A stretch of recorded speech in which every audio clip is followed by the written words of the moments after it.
Hi, Matt. Henry, how you doing? Are you not too bad, and yourself? I am doing well. Anyone ever call you Hank, or is it just always Henry? It's all. I used to be called Hank when I was in grad school here back in the mid-90s, but my wife does not like Hank, so she has basically forbidden any mention of the word. So I'm Henry pretty well all the time. Okay. Well, you can call me. But I'll answer to Hank pretty happily, but I'm a Henry. Well, let's talk about pirates. Okay, well, it's a big story at the moment, and so I was thinking it's also kind of fun for one particular libertarian professor, who's Peter Leeson, who's in George Mason University, and he's got a book which is coming out, which is called The Invisible Hook, which is all about the law and economics of piracy. And I guess on the one hand he's thinking that this is great, that people are going to want to buy books about pirates, but on the other hand he's trying to present a kind of positive, affirming image of how pirates ought to be thought of as a kind of model for how libertarians can get their stuff together without state action. And maybe that's a tougher case to sell when you've got pirates taking US ships and holding US captains for ransom and all of those bad things. We've got a review by Catherine Mangu Ward of The Invisible Hook coming out in our June issue, and I haven't read the book, but I did read and edit the review with delight. It seems like a fun idea. From what I gather, Leeson's talking a lot about it's sort of the question of how do these people organize themselves, and what were their incentive structure, and what does that tell us about our traditional notions of what pirates were like. And in that, he finds that their way of kind of organizing is sort of peculiar. He portrays sort of a difference between the standard kind of ship and crew in the traditional seafaring world, and how at the close of, I forget whatever war it was, suddenly it was pretty hard to make a decent living, and ships captains worked as kind of like absolute authorities, and their incentive structure was to treat their crews like crap, because they were basically trying to defend the ship and preserve whatever investment that there was. The pirates, on the other hand, had sort of living constitutions, literally, apparently, according to the book, where everyone had voting rights. They had periodic elections of both the captain and the sort of number two. They were racially integrated in a way that was a little bit more advanced than the society at large. Although, I guess he points out in the book that that's not out of any benighted tolerance or anything like that. It was just sort of like, well, who can we get as a pirate? And everyone sort of shared equally in the booty, and it was all about dividing up the spoils accurately, which is a pretty interesting way of looking at it. And as part of that, their economic incentive structure was to really try to exaggerate their own sense of menace and threat. They needed people to be scared crapless by hearing or seeing, the skull and bones flag, so that they would surrender without a fight, handing them the booty, handing them the plans, and all this kind of stuff. And so in order to kind of keep that reputation alive, they did have to engage in the odd horrible maiming, rape, and torture, and whatnot. But it's a very interesting look. I don't know how much the book claims to, teach us something about the way that we should or have organized ourselves now. Certainly that wasn't the emphasis of our review. But it is interesting to note, among other things, that the dawn of what we consider piracy, it wasn't about sort of these fiendish, stateless outlaws. It was state-sponsored piracy that the British Crown and others delighted in. Yeah, no, that's right. Now, I've got to say, I haven't read the book. I've read some of the papers, which I guess are being popularized for the book, and I find it a fun set of arguments, although I've got to say I'm pretty skeptical about some of the claims he makes. I'm not an expert on pirates, but I have done work on the Sicilian mafia, so looking at the way that they organize doesn't... Did you say Sicilian or Brazilian? The Sicilian, the original. Yeah, the original. So anyway, I guess I've got some academic hang-ups about probably some of the arguments, but as I say, I haven't read it, so I want to read it before I make any final judgments. But I guess the underlying question here, I think, is that there is a kind of a normative claim that he's trying to make here, which is that we should be paying more attention to these societies in which people make these kinds of free covenants or compacts or constitutions or whatever it is that you want to call them. And he's got a new article, I think, coming out with Public Choice, where he basically makes the argument that in certain ways this is like a utopian version, which is a little bit like what Buchanan and Tulloch, these two famous public choice professors who argued about constitutions, that this pirates basically managed to do what they were supposed to do, and even more so. So I think he is making a kind of argument here, but I think that if we look at Somalia at the moment, we can maybe think a little bit about that argument, because Somalia, from the point of view of certain libertarians at least, ought to be about as good as you can get. You've got no real state power, no state authority. You've got everything being done basically by these dudes who've tooled up with machine guns. And so the question is, and again, I want to say this is clearly not what all libertarians believe. There's a lot of difference among them, but there's a certain libertarian view of government which is, I think, we've got a pretty good example of what that looks like in Somalia, and maybe if you like Somalia, that's wonderful. If not, then maybe not so much. I always find it kind of flattering on behalf of the subset of quarreling humans who allow themselves to be described as libertarians, that almost alone in the pantheon of possible political identities, libertarians are expected to embrace the most extreme example of, if you followed your logic all the way to the end, you would in fact be a Somali pirate. No one ever says the same thing about contemporary liberalism, Kennedy liberalism, progressivism, and all these kind of things. It's just not part of the, what is the logical conclusion of national greatness conservatism? Well, I don't know. It's a question that somehow is asked of libertarians, but not really the world as a whole. I mean, I think, there is a strain, and there always has been in libertarianism, of anarchism, which isn't in itself necessarily libertarian. A lot of people who consider themselves anarchists probably think libertarians are devils, and vice versa. I think the average person who allows himself to be described as libertarian sees, a role for a government here and there. It's not a bunch of people trying to, tear down every fire station on every block and to delegitimize every street because it happens to be owned by the public. It's more of a broader kind of idea that all else being equal, in a place that has the rule of law, which is another point that is of some interest to people from the libertarian aisle, that we should see how are people organizing themselves, and are they doing it in such a way that is sufficient, that doesn't require a lot of monkeying by the heavy hand of a federal government. Then maybe we shouldn't, allow the government to be the architects of their world. That is a lot different than, let's just have no government and every man, with a gun to himself. I don't see anything in Somalia that that looks like a paradise to me. And frankly, there's always a strain within libertarianism of let's start like a free state project. Let's start a city that is only a bunch of libertarians will gather and they'll create their own sort of contract city. Or this is always popular. Let's go to some island in the Barbados and create this idealized libertarian society. And with much respect for everybody who's coming up with great ideas, that all sounds to me personally just like a terrible nightmare.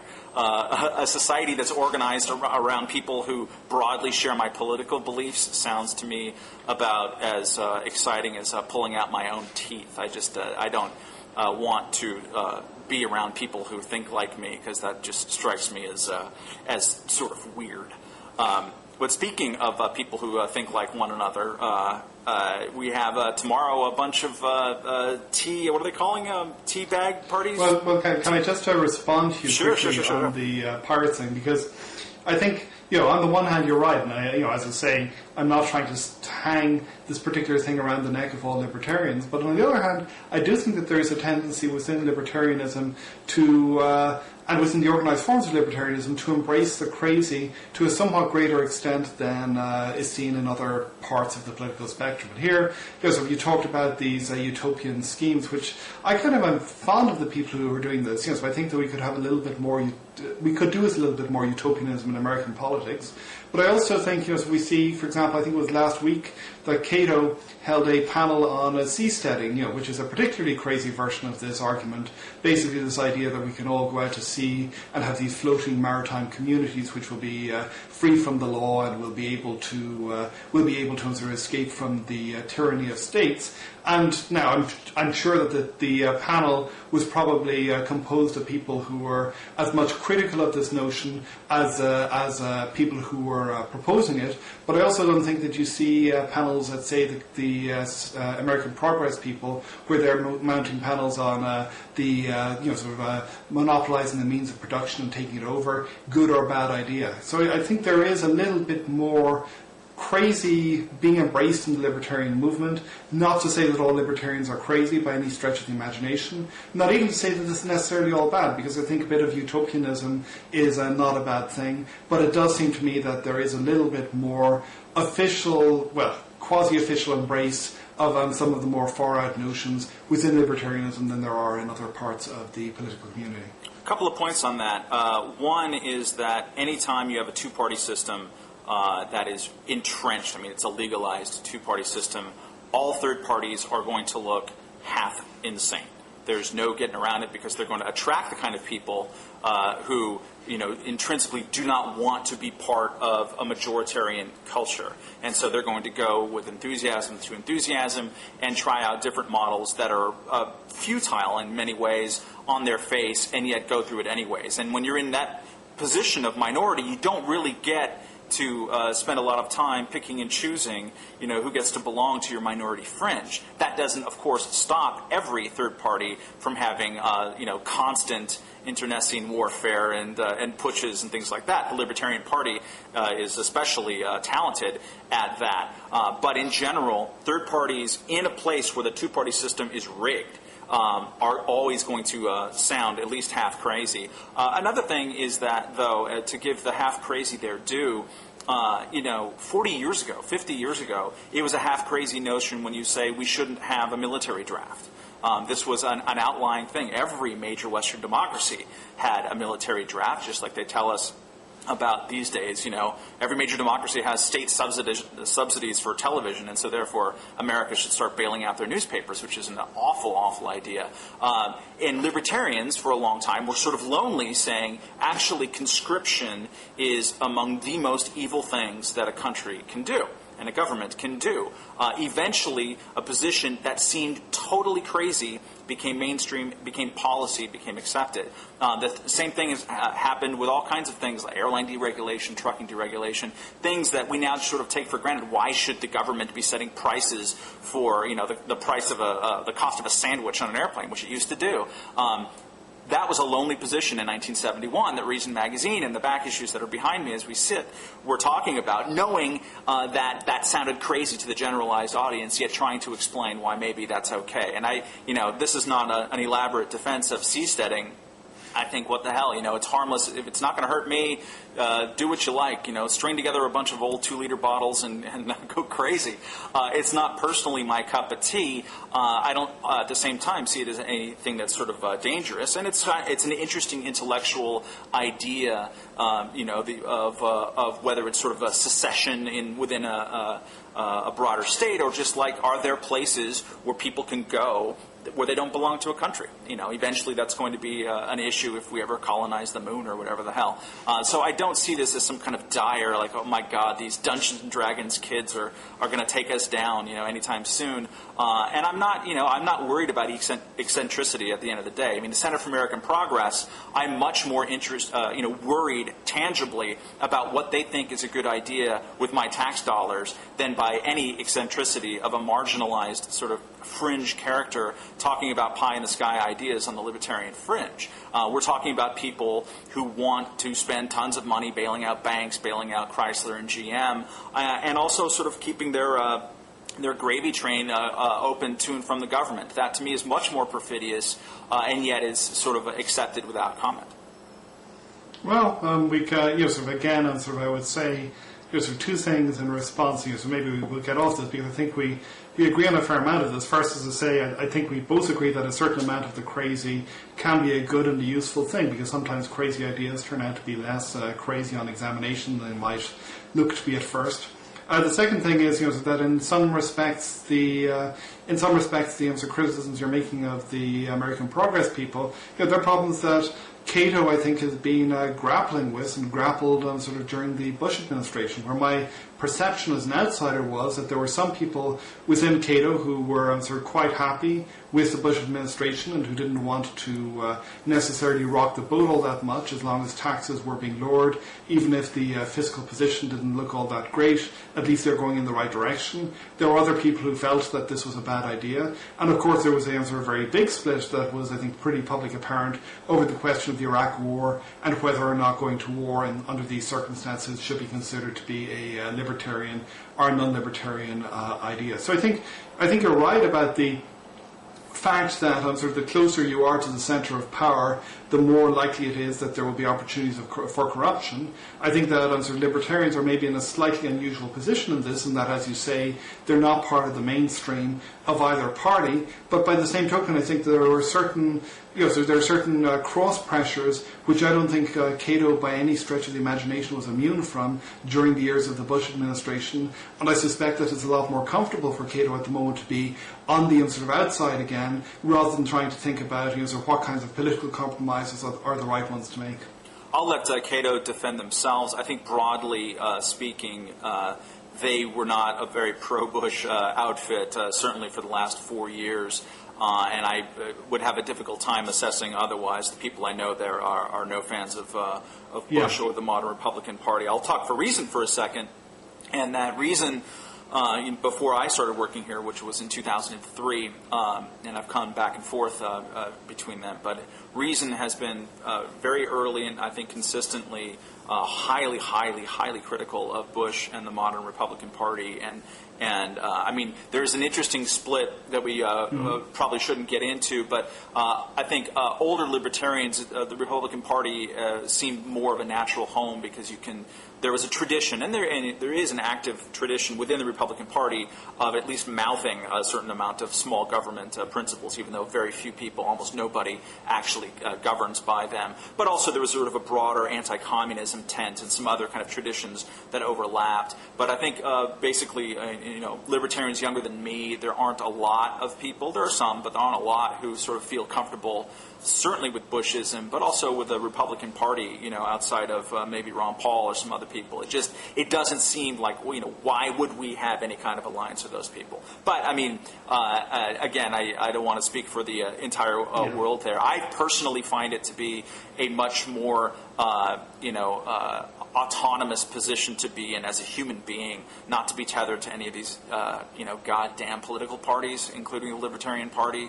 As a journalist, and I would hope as an academic, you just sort of want to follow where your discipline takes you, and that rarely, for me, takes me to a place where group membership is considered important. Yeah, no, I think that's absolutely fair enough, and and my impression is, like yours, that it's a generational thing, and I think a lot of it has to do with culture and lifestyle issues, that it seems to me that younger libertarians are uncomfortable with some of the compromises that older libertarians made on issues such, culture issues such as gay rights and whatever. And here I'm thinking particularly of Will Wilkinson a couple of months ago with his thing about how he didn't want to be attached to a party of, I can't remember, but basically religious bigots who were into fag bashing, I think was more or less the words he used to describe the Republican Party. I on one level agree very strongly with Will about that, and I think that Republicans have dug a very significant grave for themselves among people who are under 30 with the real and perceived, sort of fag bashing and kind of grumpy old white menness in general, and that just doesn't play among people under 30. They don't even know what you're talking about. Like, what planet do you live on? Where I probably disagree with Will is that he's very interested in this broad kind of libertarian project where libertarians like him are going to kind of work on liberals to help gently persuade them that maybe the answer to questions public policy aren't always an aggrandizement of power on the federal level, and that there are different ways to achieve shared goals. I think sometimes what liberals get wrong about libertarians is that they assume that the goal is A, all about taxes, and B, like, can we kick someone on welfare in the teeth? And they don't see it as more that there are people who just think that a better way to have a more just, a more prosperous, a more interesting society is if the government concentrates on things that a government should do and not necessarily hire and fire CEOs of various companies. So Will has this sort of a long-range libertarian project, which is very interesting, I think, on an academic kind of level, on the nitty-gritty level of like this, influencing the Democratic Party, or just sort of broad trends of liberalism in any appreciable way. I personally don't have a lot of hope for it. I mean, I've seen a lot of we see this at Reason all the time, and it's very funny and peculiar. Sort of lefty bloggers or commentators found Reason to be incredibly useful and relevant and topical when we're bashing Bush every day. Or in my case, I wrote a book about John McCain that wasn't particularly flattering, and it got probably the best notices in the liberal press. But that didn't mean that people sort of bought into the critique or where the critique came from. It's sort of like that was a useful club that someone just laid on my table. And then as soon as Obama became president, they went through the same kind of marginalization methods that the right used against them at the with the onset of the Iraq War and the adoption of the Patriot Act. I mean, some of the same exact language. Like no serious person, which is something I think Matthew Iglesias said at one point, no serious person would argue that it isn't a smart thing to do to give money to the states to cover their budget deficits or something as part of a stimulus. And this is the same guy, and I like Matt. It's the same guy who complained sort of bitterly and sarcastically about the usage of very serious person by Washington Republicans in 2002 and 2003, who used that as a way to marginalize debate about the war, because all serious people knew that you had to do X, Y, and Z in the Middle East, or else you weren't a worthy foreign policy commentator. So it's a long way of saying that if you look for alliances, certainly in a temporal way, they will last as long as the next election cycle. And so ultimately, I'm not going to spend a whole lot of time trying to convince people of my bizarre worldview. Well, this, I guess it's actually a good segue. The other two topics, the major topics we're going to talk about, I think, are the sort of the tax thing and the sort of global warming. You could actually segue into either from here, but let's talk about taxes and the teabaggers, which I think, first of all, it's perhaps the most unfortunate name for a political movement yet invented. I was just looking at Ezra Klein managed to get this wonderful clip from MSNBC in which this news commentator for 3 minutes is trying to work every possible double entendre that he possibly can into a description of the teabagging movement. Sort of finishing with a description of how how Dick Armey is going to be a sort of an essential part of the movement.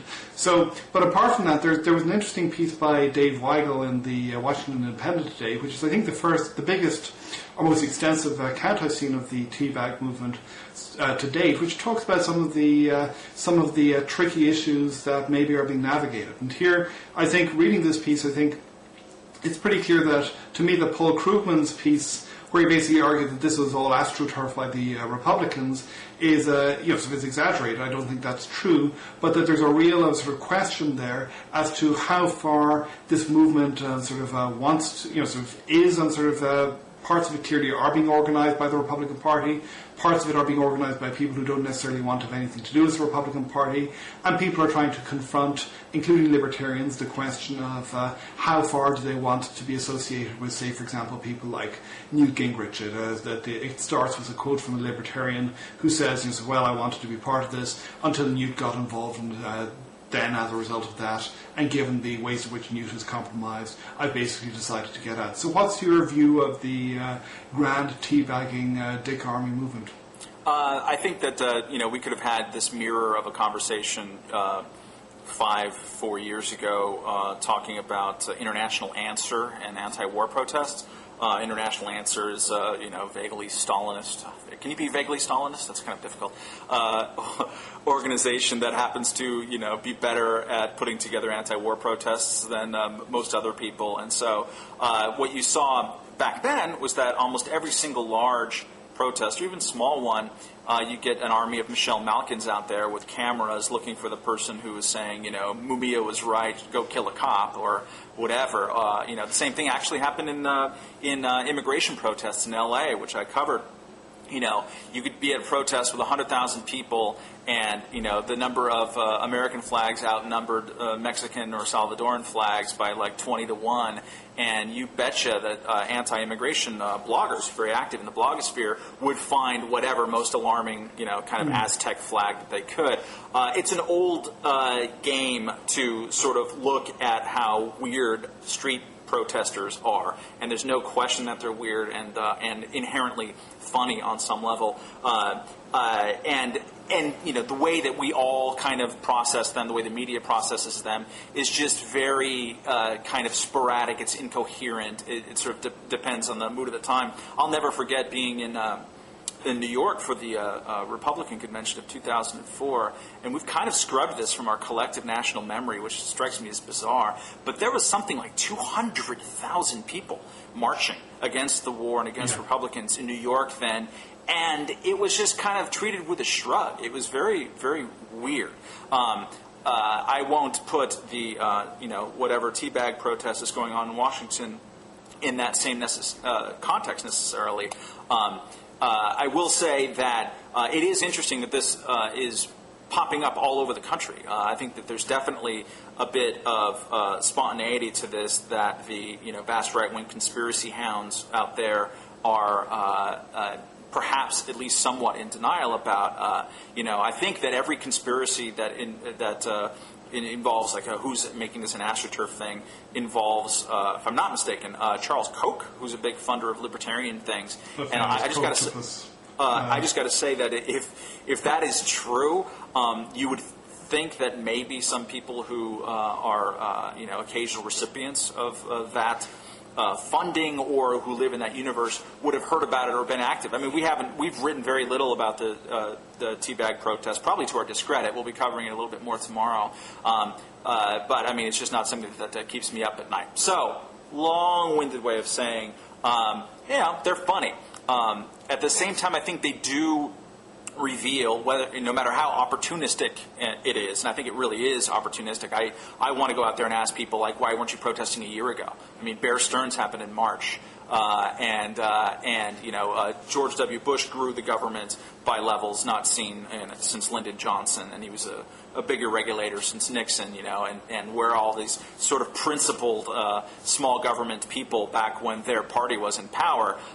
So I have a sort of a cynical take on that. But at the same time, I think that their existence helps illustrate that there's a big part about Obama's approach to the economic crisis right now that is fundamentally unpopular. They don't prove that, but I think that they are somewhat of an indicator of that. What I mean is that the bailout and all bailouts are unpopular. I don't think there's been a single bit of polling I've seen anywhere in 6 months that suggests that bailing out a failed company with taxpayer money is a popular move. And that's an actual problem that Obama has, not just of governance, but of popularity. And he's a politician. He has to respond to that. And there's an element of which that these protests, I think, channel that and perhaps, sort of whip it up more. And that is a real thing. And I think that anger, furthermore, is completely justified. There is something fundamentally unfair about taking my money, taking your money, and saying, okay, we're going to use this money to give to this company because that company failed. It just doesn't make intuitive sense. It doesn't make any kind of fairness sense. And that's a real problem that Obama will have. Well, let me just quickly say about the teabaggers before we get to the broader question of what's fair or unfair with regard to bailouts. I think it's it is similar in some ways to the answer thing, but there are also some other things going on as well, which is to say, I think on the one hand there's the crazies versus non-crazies thing, which is a problem that clearly the answer protests had, that a bunch of the people who were organising were not necessarily the people who you would have liked to have seen taking the forefront of this. But one of the reasons that they were able to do this was because the mainstream didn't want to touch it with a barge pole, and in particular the Democratic Party did not want to touch it with a barge pole. And this is, I think, this means that the problem is somewhat different from what you see with the teabag people, where you do see the Republicans, I think, very clearly seeing this as a means that they can sort of try to capitalise on some stuff. And so very clearly Republicans are speaking at a number of these events. Weigel, again, I think this piece is very good, talking about the sort of the differences and some of the disputes that have resulted as a result of that. But we do see the Republicans basically trying to sort of turn this as best they can into a broader movement, and we see, I think, Fox News pretty demonstrably trying to hype it up for all that it's worth. So I think there is somewhat of a difference, at least different problems that we're talking about here. It's not so much a problem of the crazies versus non-crazies, although I'm sure that they'll be able to find some, sort of some people at these movements who are going to be claiming, so we need to go back in the gold standard or whatever. It's more of a problem that I think has been confronted within the movement of how far do you want to align yourself with the political interests of the Republican Party, and given that Dick Armey and Newt Gingrich, and these are the people whose names I've heard much more than sort of any of the Ed Koch funded stuff. Given that these people have these interests, how far do you want to get into bed with them on this stuff? On the sort of broader question of taxes, I think that I think you're absolutely right. There is a clear sense among a lot of people that that the bailout is is unjustified. Whether or not that's a whether or not the bailout is unjustified, I think there's I don't like the bailout. I do reluctantly think that it was probably the right thing. And here I'm thinking in particular of a well-known basically libertarian person I know, and I think you're at the same event, who was arguing off the record, well, this was about what you would have expected if you had a bunch of libertarians sort of making the decisions. In other words, this is a kind of minimal response. And looking at the politics of some of the sort of members of the Federal Reserve, you do actually, so you might expect them to move in a pro-libertarian rather than an anti-libertarian direction on this. Whether or not this is going I'm sorry, can I interrupt? But what was that referring to specifically? Like the moment that the response that was perceived to be like. This is sort of talking primarily about so this is this was a off the record event, so I don't want to say who was saying it. But I think you were at the event. I think it's an event that you've been at least one or two of the series. The libertarian dinner thing? The libertarian dinner parties. I was just at the one with Mark Schmidt. Okay. And I wrote about it, so if it was off the record, someone forgot to tell me. Okay, well.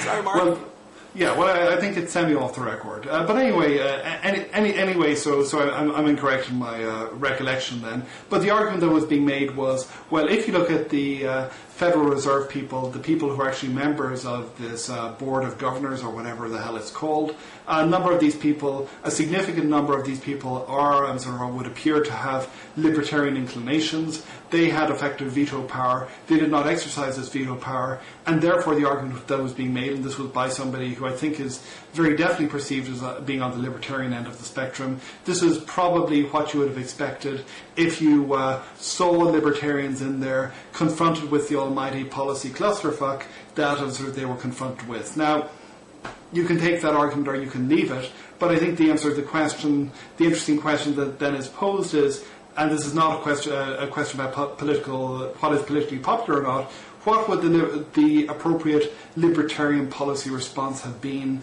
to the financial crises of the last several months? And I'm not sure. I mean, I don't know. I don't know what that fulcrum moment was that when confronted with X, they did this, and that was sort of a libertarian-y thing to do, presuming that the thing that they did was nothing. Because I mean, basically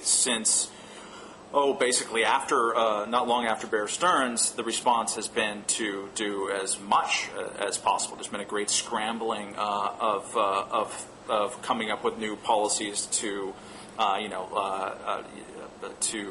create a troubled assets relief program, which was supposed to handle just these toxic assets, but then it eventually was used to bail out auto parts manufacturers. I mean, there's been a frenzy of activity at the Federal Reserve level and elsewhere that has been very interventionist. I mean, I think it's interesting. We had I did an interview with Paul Atkins, who is basically a small L libertarian who was on the SEC for most of the Bush period.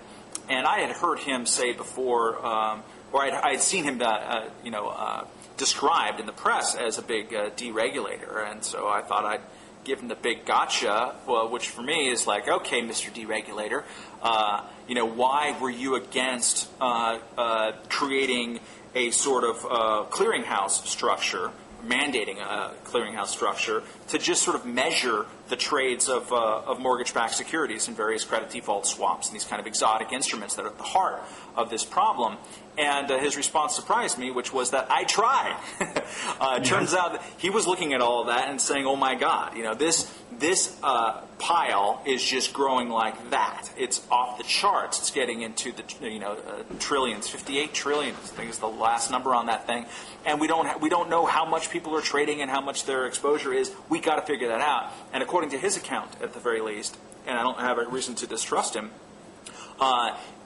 when he brought that up, he was shouted down. They were much more interested in sort of perceived conflict of interest problems and a variety of kind of tangential regulatory issues, and not the thing in general. I mean, again, I think there's a misperception of sort of libertarians, especially when they finally kind of get into a place of government. By the time you're in the government, even if you call yourself the biggest Ayn Rand fanatic or whatever, or libertarian, you have already made a lot of accommodations to the reality. You're not going to go there and try to create the second Mogadishu.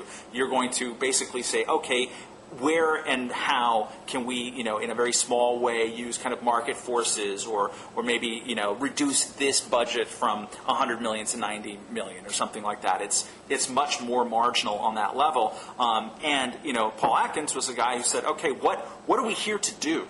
If we're here to regulate this kind of trading activity, then let's regulate that, but let's not saddle people with a bunch of sort of bogus make accounting work, in which is a big criticism that libertarians have always had about Sarbanes-Oxley, for example, which played its own role, however, large, small, it's an area of dispute, but in this process, by creating the mark-to-market accounting system, which then sort of forced banks and investment banks and financial institutions to value their assets at zero, as they were, pertaining to anything related to credit default swaps and mortgage-backed securities and that kind of stuff. Anyways, again, long story short, I don't think that the libertarians who were near the scene of the crime were all necessarily saying, let's cut and run. I think a lot of them were saying, let's do something. A big exception to that is Alan Greenspan, who I think, again, is sort of misperceived as being very friendly to libertarian ideas. He's, in fact, the bête noire of like the Ron Paul / Austrian school of economic thought. They're not so keen on Federal Reserves and monopolistic currencies and all that kind of stuff. They're also not so keen on Cato and the cognitivist either, are they? What's that? Sorry? They're also not so keen on Cato or the sort of what they perceive as mainstream libertarians who have sold out, is my perception. Yeah, there's the grand and quite overstated, but nonetheless pretty interesting sort of cosmotarian versus paleo-libertarian split. Yeah. And it's, again, only when you're part of a seriously fringe movement can you actually divide the head of a pin even smaller and with more bitterness, but somehow libertarians managed to do that. But I think there was a moment... Brendan Behan, the Irish author, had a thing that on the first meeting, this was back in the 1950s when the IRA was a very disorganised movement, that the first item on the agenda of any IRA meeting was always the split, and I figure libertarianism and indeed left factionalism, it's the same story.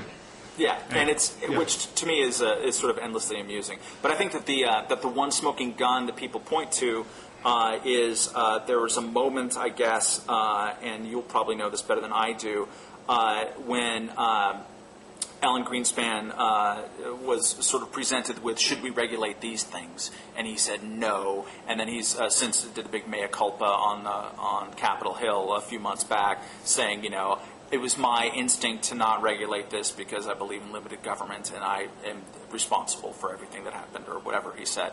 But we try to work through these things kind of systematically. The reason we in our January issue, which was all about the economic crisis, we took a very rational approach and said, okay, did deregulation cause this? Let's what parts of deregulation had an impact on all this kind of stuff? And when you look at it closely like that, you don't get really easy sort of black and white answers. And I think it's incumbent upon people like us certainly to treat that as a journalistic question and to acknowledge error where it occurred. But I don't think that anyone can look at the response to this crisis and say, oh my God, there were too many libertarians. I mean, it's really, I think, quite the opposite.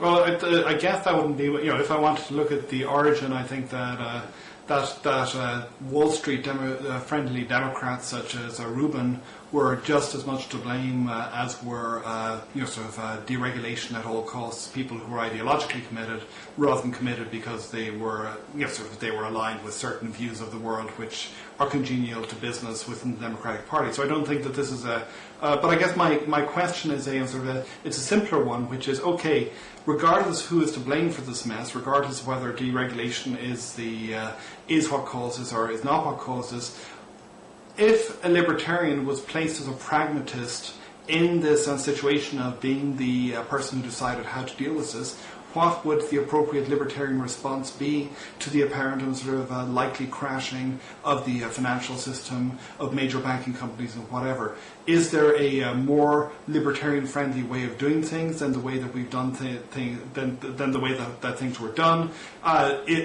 Is it that we didn't need to do anything in the first place, that we just should have left the markets to correct themselves? What is the libertarian pragmatic position here, I guess, for what should have been done instead?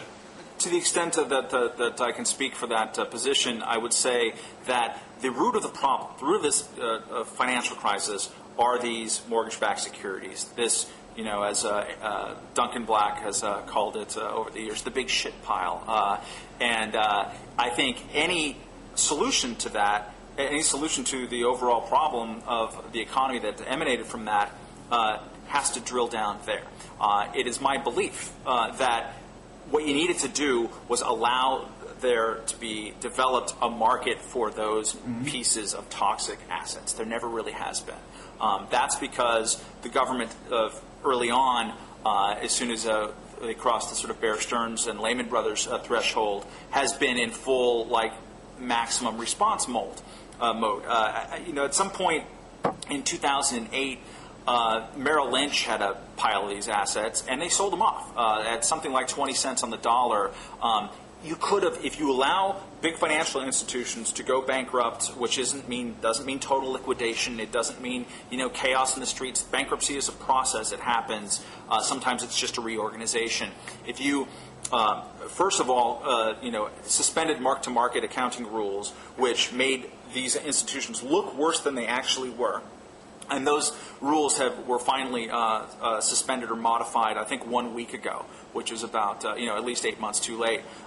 So if you had done that to begin with, maybe changed a little bit the margin call or capital requirements on financial institutions, but most importantly, by allowing financial institutions to go bankrupt if they that's what they need to do, you would have allowed for the market of these toxic assets to be created. They would have found a price. There is no such thing as a price of zero, which is what these assets were priced at according to accounting rules. It's just that they have this big pile of crap and they can't, and they're unwilling to sell them for as low as the market wants them. So anything that delays the creation of that market, in my view, delays the pain of those assets unwinding. And everything else in the economy, it's sort of a separate issue. It's related and all these kind of things. But we've gone down all these different rabbit holes of bailing out various car companies and everything like that. But if you wanted to drill down into the root of the crisis, is how quickly can we get a wind-out market to be created among these toxic assets. And when the government is changing its policies willy-nilly on a pretty sort of like constant basis of a bold experimentation and whatnot, then no one's going to trade. They're going to wait and see around what's the government going to do one way or the other. And that keeps that toxic core stuck.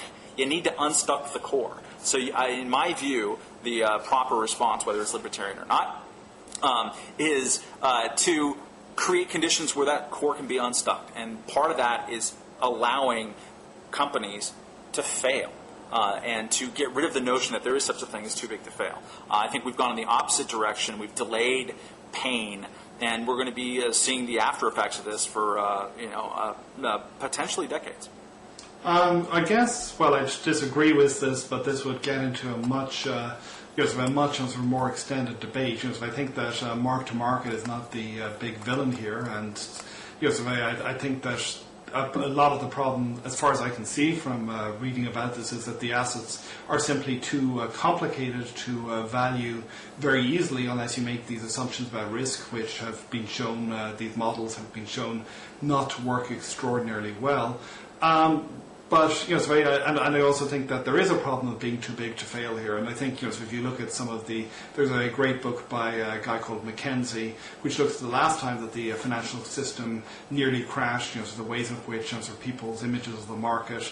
Anyway, we could get into this, but I think that one of the core issues here for you is maybe not so much the pragmatic issue of the response, which you clearly believe was the wrong response, that we didn't need to pay so much money, as you also believe that there's been a lot of what you characterize as on your blog as dishonesty by the Obama administration about the tax bill that's likely to go along with it. So do you want to talk about that? Yeah, I mean, I think Obama has developed this sort of tick of saying things, how to put this, that aren't true. He has said over and over again that if you make less than $250,000 a year, you won't see your taxes increase by one dime. Now, if he was talking just about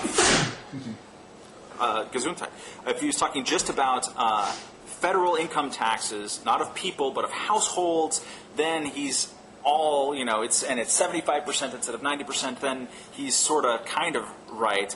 But he said this in a lot of contexts that wasn't specific about federal income taxes. And you've seen him already hike, cigarette taxes by 68 cents a pack. He's called for some kind of carbon cap and trade or permits kind of process. Whatever happens with that, if something indeed happens, without a doubt, the whole point of the exercise is to make carbon more expensive. Everybody consumes carbon, ergo everyone's taxes are going to go up.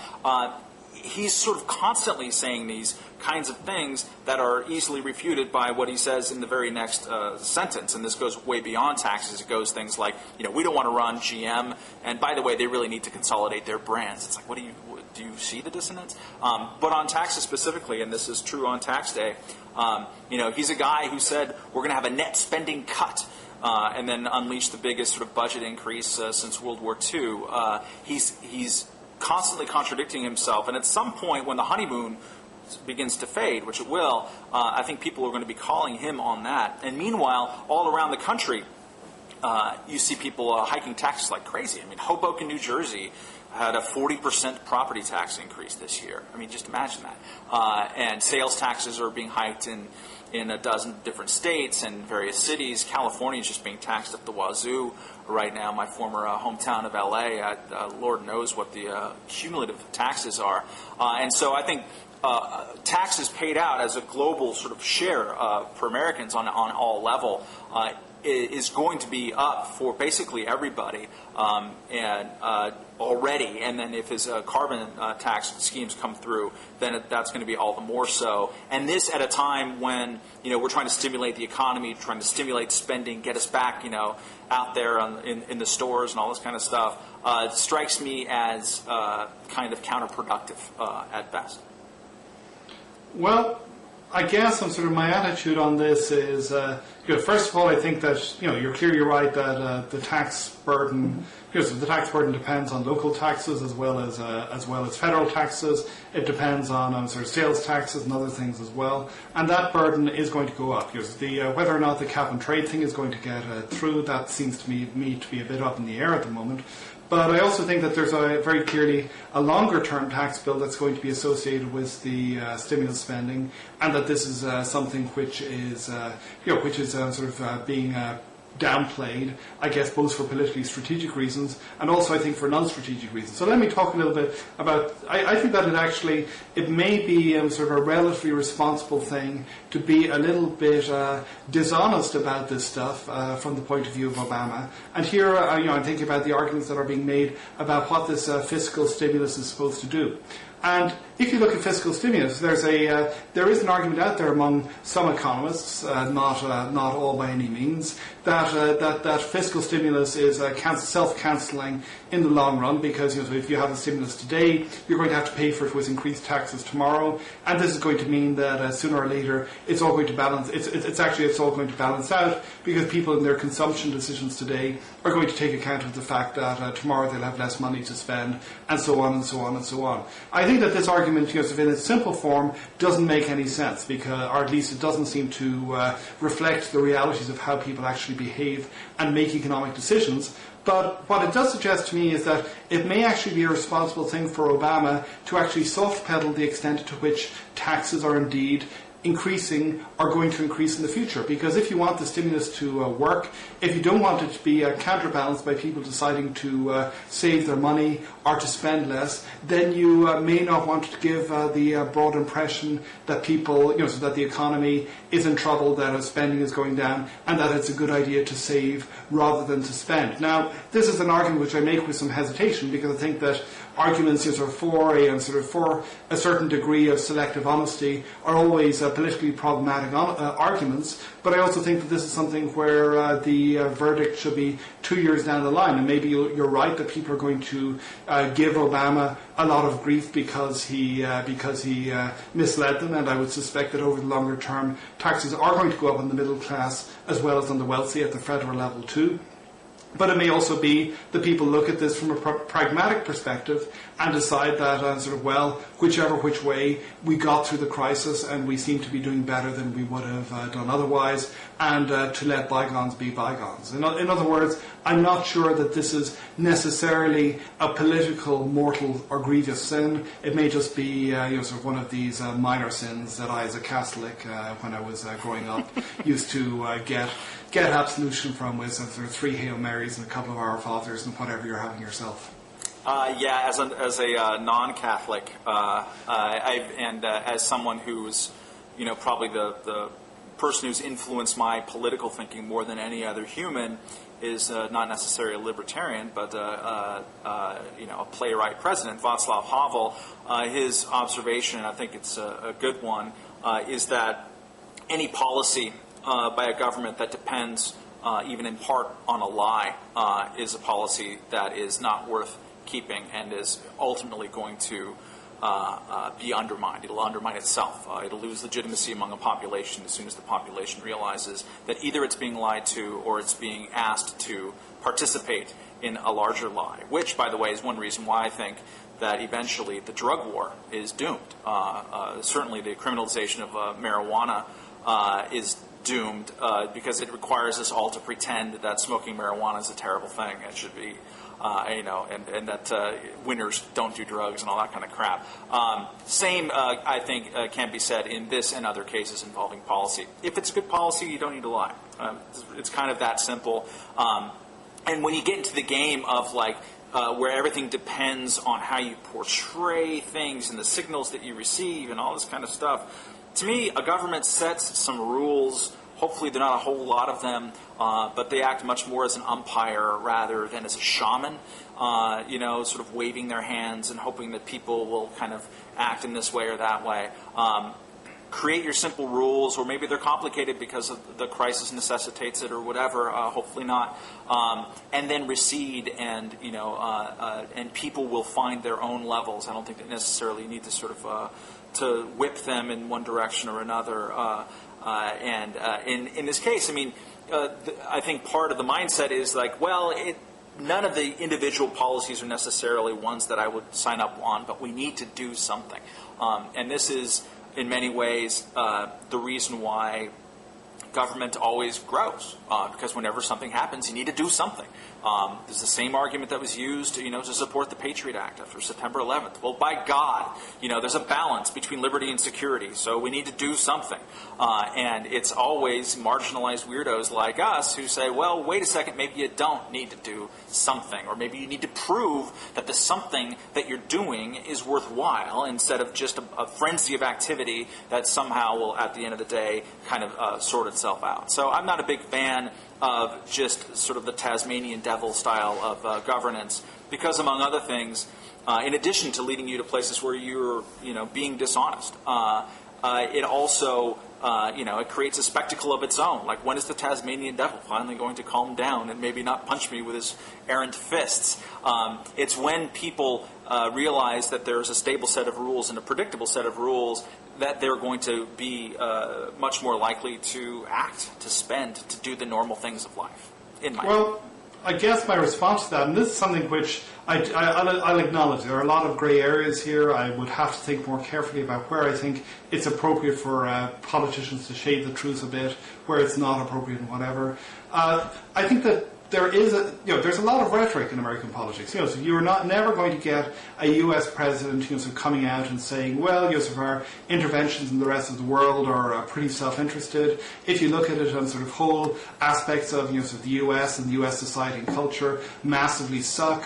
There's a certain level of rhetorical game playing here, which I think is sort of understood, at least to some extent, by both sides. In other words, when I think a politician comes out and says, I am not going to tax you, very often this is perceived as being a signal of type rather than necessarily an act of promise. It's basically signaling, I will do my damnedest not to tax you unless the circumstances really, really make it impossible for me to do otherwise. And I think that that's a reasonable way of doing things. So in other words, I think that if you're somebody, this is something you can come up with a complicated game theoretic explanation for. But if you're somebody who's basically signaling, who starts off saying, I'm going to raise taxes where I see it as being necessary, I think people are going to discount that and say, this is somebody who's not only saying that he's going to raise taxes when he believes it's necessary, who's going to raise taxes at every possible opportunity, and then they're not going to vote for the guy. So in other words, I think that being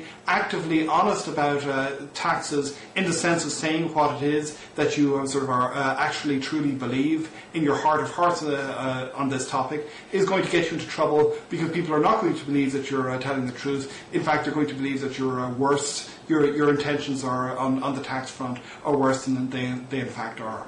But here's where it gets kind of even psychologically interesting for me. Yeah. Is what happens if you're a politician? Okay, let's say that there is, politicians are going to fudge, they're going to lie, whatever. But what happens if a large part of your appeal is that you are a preternatural truth teller? You, and you alone, are going to change business as usual in politics and in Washington.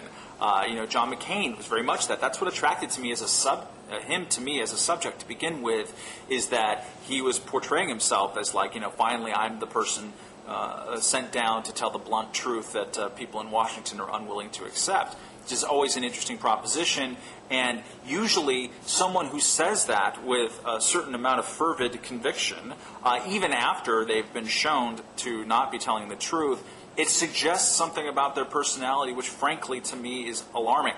Obama called his first budget a new era of fiscal responsibility, or a new era of responsibility. There is just no way you can look at his first budget, which increases spending by something like 39% and creates the biggest debt load and the biggest spike in debt since World War II. You cannot look at that and say, finally, we are being responsible to future generations and beginning to pay down the debt. It is the opposite of that. And what does it say about a politician who's going to look you in the eye very close and lie to you and do the opposite of what he says? To me, that is actively worrying. And I worry about that with Obama, not because I dislike him, but because I like him. In many ways, I like him as a person more than any president I can remember in my lifetime. Maybe it's because, I'm starting to become of presidential age or something like that, but he seems to sort of speak in my overall language, and he's an attractive character in many ways, and occasionally I will agree with one of his policies, and I'm happy on those days. But when a guy cloaks himself as bringing the new truth, and he's going to be more honest, finally, more responsible than other people, and then the exact same policy that he's introducing in these language is really the opposite of what he's saying. That suggests to me a certain pathology, one that makes me very uncomfortable. Well, that's a slightly different thing, and something which I'd actually disagree with more, which is to say, I don't think that it's necessarily at all irresponsible to increase spending by a substantial amount. So if I look at the international figures, U.S. government spending is relatively low among advanced industrialized democracies, and so this betrays the fact that I'm a lefty social democrat.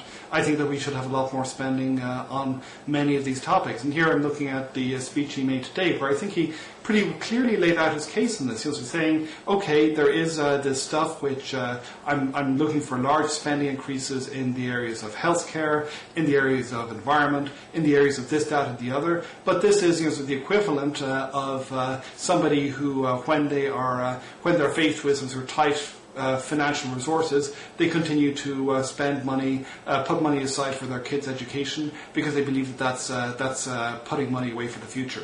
Now, you may, I think very reasonably, disagree with the claim that he's making here, if you believe that having a sort of a large expansion of healthcare spending or cap and trade and whatever are not good ideas. But I think that one can't necessarily say that it is dishonest of him to say that he is being responsible in putting this forward and in putting these large spending increases forward, because from a pretty plausible account of responsibility, which I think a lot of people would agree with, he is actually being quite responsible. Except for that, he ran explicitly on a campaign in which he said, we are going to see a net spending cut. My first budget is going to contain a net spending cut. Those are his words. Those aren't my words. He's the one who said responsibility equals facing down our debt, our deficit means discontinuing sort of emergency supplemental spending on wars, all this kind of stuff. He laid those signposts up there. It wasn't me. I'm judging him by his own words. So he didn't run on a campaign of we're going to increase spending by 30%. Yes, he did talk about his 5 million green jobs and healthcare and these kind of things. So we cannot be surprised at the initiatives. But we can hold him directly accountable to his own methods of measuring his own policies. And on those accounts, he's been totally dishonest. And he hasn't been called out for it that much, I don't think. And that, I think, is just going to encourage him. Well, maybe so, but I also think that, part of it, I think that there probably was some dishonesty initially, which is to say that I don't think that he could have done many of the things that he wanted to do without substantially raising spending. But I also think that there is I think he's going to get an easier time for it, because nobody expected that we were going to be facing the massive financial crisis that we have been facing, and this clearly does have some significant repercussions in terms of what kinds of things you want to spend money on, what kinds of things you don't want to spend money on. And here I think when we elect politicians, we are not running a direct democracy here. If the politicians break a promise, if a politician breaks a promise that he has made or she has made, that politician can surely and should surely be held accountable at the next election. But there are some circumstances under which we actually and actively want politicians to break their promises. If circumstances change so that a course which had been promised turns out to be an unwise course, we do not want the politician necessarily to stick to that course. If the politician makes a bad judgment call and or else is sort of flagrantly dishonest and does something which has no justification post hoc, then surely that person deserves to get their ass kicked out of office at the next election. But I think that's the reason why we delegate responsibility, because we recognise that there are some things which we are not simply not going to be expected to able to anticipate, and that's why politicians' promises are not cast iron contracts. Two quick points, because we've reached the 1 hour limit, 1 hour and 3 minutes, according to my counter here. But one is that his sort of net spending cut language was delivered in, I believe, mid to late October. It was certainly well after the financial crisis had hit. It was in the context of the financial crisis. So there were all that many surprises left coming in terms of the enormity of what was facing us. And the other one is just simply on one level, I do agree that basically, who cares if it's a promise or not? If it's good policy, I'd like it. I'd feel a lot better about that if I thought what he was doing was good policy, which I clearly, in terms specifically of economics, do not. But with that, we should wrap up. I think that means we're going to save global warming and reasons, nuanced position thereof for another time. This has been a great treat to hash these things out, and it was nice talking to you. Great talking to you as well. Okay. Bye, Henry. Okay. Bye.